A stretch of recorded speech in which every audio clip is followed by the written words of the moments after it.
Bonjour à tous et on se retrouve dans cette nouvelle série de vidéos. Alors là, le thème de ces vidéos, ce sera sur les fausses croyances qu'on peut avoir sur le couple. Voilà, et donc l'idée en fait de ces 4 vidéos, c'est de vous aider à améliorer votre relation amoureuse ou aussi de comprendre pour les personnes qui sont célibataires qu'est-ce qui n'a pas bien marché dans votre ancienne relation pour ne plus reproduire ça après. Donc on va commencer en fait avec la première vidéo. Donc la première vidéo va être beaucoup sur... en fait les 4 vidéos ça va être sur toutes les croyances qu'on peut avoir au niveau du couple. La première ça va plus être au niveau des différences qu'on a. La deuxième ça va être sur le fait que nous les femmes on a énormément besoin en fait parfois de changer notre partenaire et de vous expliquer pourquoi on fait ça et comment on peut faire pour changer en fait de perception. Et je vous en dirai plus demain du coup dans la deuxième vidéo pour vous annoncer le sujet de la troisième vidéo et de la quatrième vidéo. Donc on va commencer avec la première du coup de cette série. Donc en fait il faut vous dire que parfois il y a beaucoup de couples qui se séparent et en fait ils se séparent pas parce qu'il n'y a pas d'amour mais parce qu'en réalité ils ont l'impression qu'ils sont trop différents ou alors que en fait la vision de la vie n'est pas la même ou que voilà, certaines valeurs ne sont pas les mêmes et du coup le fait de focaliser justement uniquement sur un seul de ces aspects et de ne pas voir tout ce qui va bien, bah forcément si vous focalisez sur, c'est ce que je vous ai dit en fait la dernière fois dans l'autre série vidéo si vous l'avez vu sur l'intuition, en fait si votre mental focalise uniquement sur tout ce qui va pas, bah en fait c'est comme si vous mettiez des lunettes, vous allez mettre vos lunettes rouges et vous allez voir tout ce qui va pas. Essayez de fermer les yeux et de vous dire je regarde tout ce qui est rouge. Et en fait quand vous allez ouvrir les yeux, votre œil va forcément capter tous les éléments rouges et vous n'allez pas forcément voir des éléments bleus ou verts. Faites la même chose pour des éléments bleus et vous verrez que des éléments bleus dans la pièce. En fait c'est exactement ça. Le cerveau ne fait pas la différence entre l'imagination et la réalité. Et donc du coup, c'est la même chose dans votre couple. Si vous focalisez uniquement sur toutes les choses qui vont pas, donc vos différences, la différence de valeur, donc ça peut être en fait la différence de croyance. Moi, je l'ai dans mon couple par exemple. Moi, je suis, vous le savez, je suis quelqu'un de très spirituel, et mon chéri aussi. Mais en fait, on a une définition de la spiritualité qui est différente. Et lui, il a un côté très rationnel. Donc forcément, parfois, on peut rentrer en conflit. Et donc du coup, je me suis beaucoup posé cette question pendant de très longs mois, où je me suis demandé, mais est-ce que c'est l'homme de ma vie? Parce qu'en fait, cette croyance qui est très importante pour moi, et ben en fait, on a une différence de croyance. Donc quand on aura des enfants, quand on continuera, au fil des années, est-ce que c'est quelque chose que je vais supporter? Et en fait, je me suis rendu compte il n'y a pas longtemps, dans ces moments de crise, on en reparlera après, qu'en fait justement le fait d'avoir quelqu'un qui n'est pas forcément la même définition de la spiritualité que moi et que ce soit quelqu'un qui soit très terre à terre, et ben en fait ça me permettait aussi moi de l'être, c'est-à-dire que la difficulté quand on est médium ou quand on développe, on commence un petit peu à toucher à ce monde spirituel, c'est de rentrer, ça c'est mon avis personnel évidemment, je donne aucun jugement, mais c'est pour moi de rentrer dans une sorte de spirale où en fait on va potentiellement penser que les autres sont inférieurs à nous parce qu'ils sont pas spirituels ou parce qu'ils veulent pas justement s'intéresser à ça ou parce qu'ils ont peur ou tout simplement... par exemple, de rentrer en fait dans un extrême. Donc tout simplement, je sais pas, comme on peut voir dans certaines sectes, de faire des choses, des rituels, des choses comme ça. Alors il y a des rituels qui... moi je juge absolument rien du tout, ok? Parce que je fais aussi quelquefois des rituels, mais on peut en fait avoir cette perception, encore une fois, c'est notre interprétation et c'est absolument pas la réalité, qu'on peut passer en fait d'un extrême à l'autre. Et le fait d'avoir quelqu'un qui soit assez rationnel et qui me confronte beaucoup, en fait ça m'a aussi permis d'avoir aussi les pieds sur terre parce qu'on a très vite fait de partir. Donc voilà, ça c'est ce genre de choses. Quand on focalise uniquement que là-dessus, que sur les différences, on voit pas forcément l'opportunité et on voit pas forcément quel est le cadeau et pourquoi on a choisi la personne avec qui on est. Donc en fait, la vidéo d'aujourd'hui, c'était un petit peu pour vous dire que on a été élevés, en tout cas ma génération, mais aussi la génération de mes parents, à tout ce monde un peu Disney. Tous les Disney, ça date des années 30. Donc c'était un peu ce monde de Disney, de féerie, on vit notre vie et on doit trouver l'âme sœur, le seul et l'unique. Et c'est un travail de longue haleine et peut-être on peut ne pas le trouver, etc. Et en fait, on a été un petit peu baigné dans ce monde-là. Moi, j'adore, hein, c'est féerique, j'adore Disneyland, j'adore Disney, il n'y a aucun problème. Mais en fait, on a été baigné un petit peu dans ce monde-là de Disney, ce qui fait qu'en fait, on a toujours créé cette croyance que on n'a qu'une âme sœur, alors que c'est faux.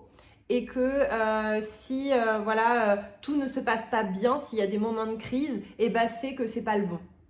Et en fait, moi, j'ai été baignée dans cette croyance-là, ma mère aussi. Et donc, ce qui peut en fait créer qu'à chaque fois qu'il y a des conflits, même s'il y a de l'amour, on peut se dire mais non, mais là, c'est pas possible parce que ça ne marchera jamais, parce qu'ils pensent pas comme moi et parce que c'est pas tout fluide comme dans les contes Disney, etc. En fait, les contes Disney, ce qu'on nous dit pas, c'est que le moment où ils se marient, et ben en fait, c'est là que ça commence. Donc en fait, c'est pas quand la concrétisation d'un couple, c'est pas quand vous mettez en couple. Justement, c'est là que tout commence. C'est le fait justement de faire continuer un couple malgré les crises, malgré les étapes. Et parfois, quand je fais des lectures d'âme, j'ai beaucoup de personnes qui me disent mon copain ou mon mari m'a trompé, ou on vit ce moment de crise, je sais pas si je vais pouvoir m'en relever, etc. Et en fait, je dis beaucoup à ces personnes-là, mais je sais qu'on peut beaucoup voir dans les réseaux sociaux et tout ça que quand quelqu'un nous trompe, etc., c'est fini. Ou quand on passe un grand moment de crise, on a l'impression que notre valeur de la confiance est vraiment bafouée ou qu'on ne se sent pas en sécurité et que c'est fini alors qu'il y a de l'amour. En fait, j'ai envie de dire à ces personnes-là que justement les crises, donc on n'est pas obligé de se faire tromper évidemment, mais les crises sont bénéfiques pour pouvoir en fait apprendre à se connaître nous. Parce qu'en fait, imaginez que votre couple, tout se passe bien dans votre couple. Donc au moment où vous mettez ensemble jusqu'à, je sais pas, dans 20 ans, je ne suis pas certaine que vous appreniez énormément de choses que par les moments de crise. Les moments de crise, c'est pas forcément des choses où vous jetez les casseroles et les assiettes par terre, c'est pas du tout ça. Mais ça peut être des moments en fait où on vous invite à la réflexion et au silence. Et c'est ce que je vais vous inviter à faire si jamais vous avez un moment de crise avec votre compagnon dans pas longtemps, ou pour les personnes célibataires, c'est de vraiment prendre un moment de réflexion seul, donc un moment de silence, parce que c'est dans le silence et c'est quand on est seul qu'on en fait fait comme une introspection et qu'on se permet naturellement de se poser beaucoup de questions. Et je pense que c'est important d'avoir des moments seuls, donc après chacun est comme il est. Moi j'ai besoin par exemple de plusieurs jours, mais par exemple peut-être que quelqu'un d'autre aura besoin d'un jour ou deux, voilà. Donc c'est important. Alors moi quand j'ai ces moments-là, j'écris beaucoup. Donc je vais beaucoup... En fait il faut aussi savoir, j'en parlerai dans la 3e ou la 4e vidéo, qu'on est responsable aussi de nos émotions. Donc c'est-à-dire que quand il vous arrive quelque chose dans votre couple, une crise, l'autre n'est pas responsable de ce que vous ressentez. C'est-à-dire que il se passe un moment de crise, il vous a dit, je sais pas, quelque chose qui vous a énervé. En fait, c'est le mot et c'est l'action, c'est ce qu'il a dit qui vous a créé une émotion chez vous. Et en fait, cette émotion-là est rattachée à un événement passé. Et en fait, vous allez rattacher cette émotion-là inconsciemment à cet événement passé, ce qui va créer en fait une interprétation dans votre tête. Donc, je suis énervée, je sais pas, je vais vous donner un exemple très concret. Maintenant ça va beaucoup mieux, mais j'avais des insécurités par rapport à la tromperie. Et j'avais très très peur en fait que mon chéri regarde d'autres filles, voilà. Et du coup je me souviens d'une scène où on était à la plage et où je le voyais regarder à droite à gauche. Et je lui fais une remarque en lui disant mais enfin ça va, elles sont jolies du coup. Et en fait, on commence en fait à créer cette discussion. Et en fait, au fur et à mesure de la discussion où je sentais qu'il voulait me rassurer, en fait, j'ai compris que ce n'était pas ce qu'il avait fait qui m'avait fait sentir comme ça. C'était qu'en fait, j'avais vécu des scènes passées avec d'autres partenaires qui m'avaient trompée. Et en fait, ça me rapprochait, ça me ramenait beaucoup à mon insécurité que j'avais à l'intérieur de moi.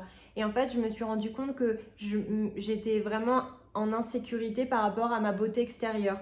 Donc en fait, par exemple, si mon chéri, on était quelque part et regardait une fille que moi, je ne trouvais pas forcément plus jolie, donc c'est-à-dire que je me comparais aux autres. Donc si moi, je la trouvais pas forcément jolie, mais qu'il la regardait, je me disais, c'est bon, il n'y a rien. Par contre, si moi, je la trouvais jolie par rapport à mon critère de la beauté, et bien là, ça crée chez moi une insécurité et donc de la colère. Sauf qu'en fait, je ressortais cette colère comme si c'était lui qui avait fait une bêtise, alors qu'en réalité, c'était juste mon insécurité à moi. Donc c'était juste pour vous illustrer en fait ça. Et pour vous dire du coup que, effectivement, on n'a pas qu'une âme sœur. En fait, les âmes sœurs, on en a plusieurs. Âmes sœurs, c'est-à-dire qu'on fait partie de la même famille d'âmes. Donc les âmes sœurs, ce sont des âmes, donc nous on est des âmes, qui nous permettent en fait d'apprendre et de découvrir des choses chez nous. Et le couple, c'est ça. Le couple, c'est une personne qui vous connaît tellement assez qu'elle vous permet de vous découvrir et d'apprendre sur vous au jour le jour. Et ça passe par les moments de crise. Donc c'était vraiment le message d'aujourd'hui de cette vidéo, c'était que les crises n'ont rien de fataliste et justement moi je trouve que c'est une opportunité pour découvrir et apprendre beaucoup plus sur nous.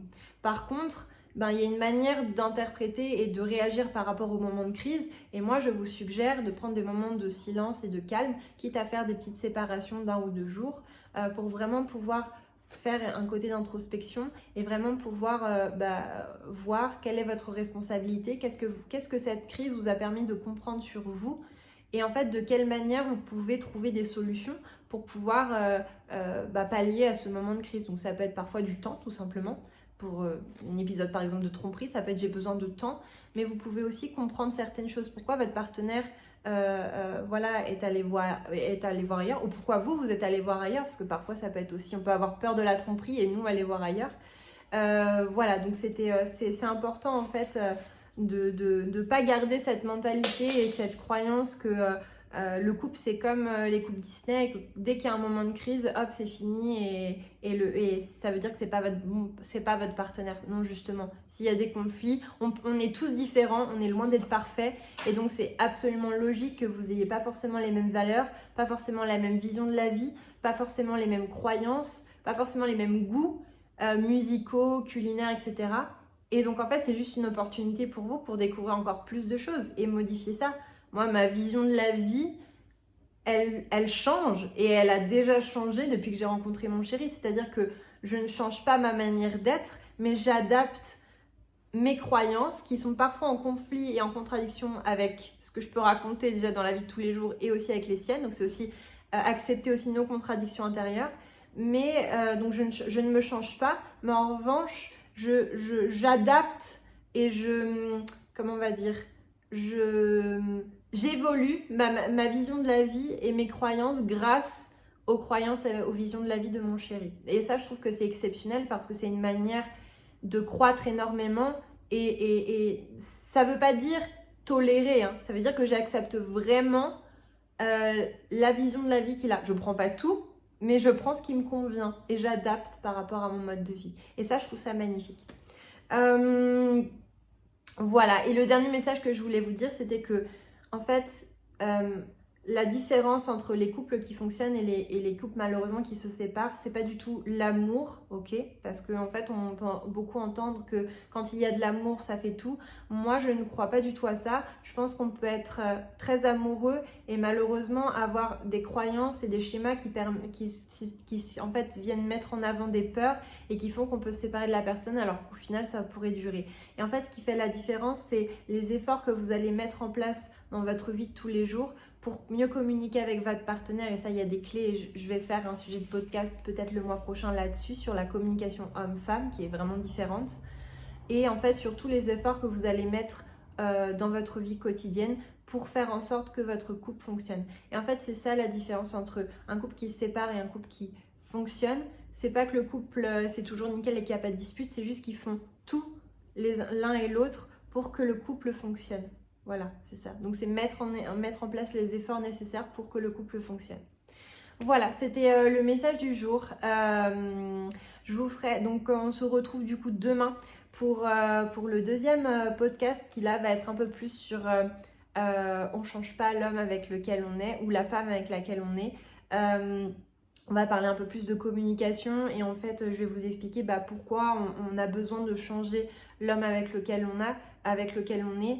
C'est absolument pas négatif, ok? Mais c'est juste pour vous expliquer comment nous, les femmes, on fonctionne et comment on peut faire pour communiquer d'une manière différente avec notre partenaire sur ce sujet-là. Voilà. On se retrouve demain et je vous fais de gros bisous. Ciao, ciao!